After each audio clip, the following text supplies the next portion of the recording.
First day of rehearsal with Elizabeth Taylor. She's a little late, but not too much.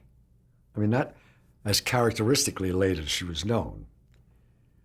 And this was with R.J. Wagner, Robert Wagner. They had, of course, they grew up together in the business, and they were old friends. And he convinced her to do one of his episodes. And it wasn't one of his episodes, one of his 2-hour commitments for, I think, CBS. And she agreed to do it. But he said, you've got to do it with one big promise. There is no time in a television project to be late. There just isn't enough money in the bank.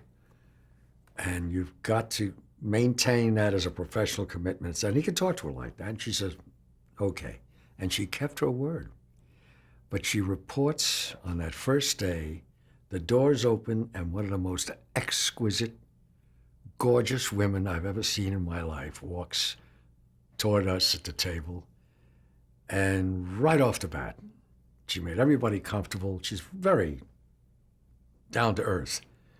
And ready to work. Okay, where do I sit?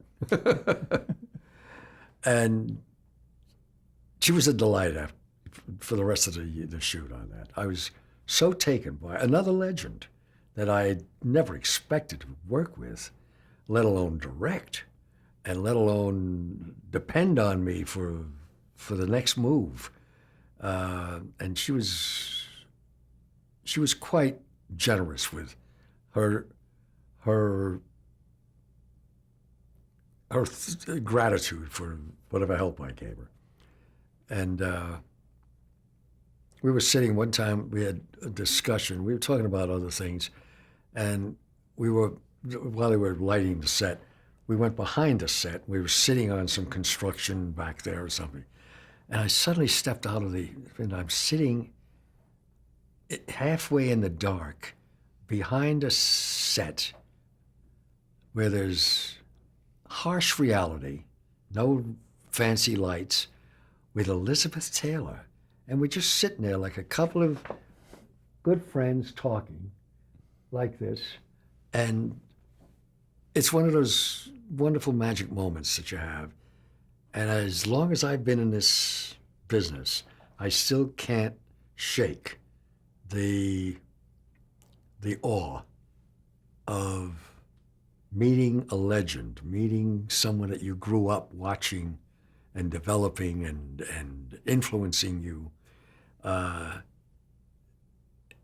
guess we're all a little starstruck when you get right down to it. No matter how cynical, no matter how much maturity, no matter how sophisticated you think you might be, we all ultimately maintain that 9-year-old awe about meeting people who are bigger than life. Even though we know better, even though, these are not people who are bigger than life. Inside, they're just as vulnerable, just as scared, just as a human as any one of us. But sure enough, try to overcome that emotional feeling with your intellect. It's tough. In the movie, RJ shoots himself. He commits suicide. And she had to play a scene where she expresses her grief over losing her lover. And we were in the bedroom, her bedroom, and I gave her a suggestion of rolling with the bed covers, just hitting the bed and rolling and sobbing. And she says, I know exactly what to do with that. Because she says that's exactly what happened with Richard Burton when she heard the news about Richard. And I tell you, she shook the rafters with this one. It was so, because she said she did something like that. I had no idea, but she said she did exactly something irrational in her grief.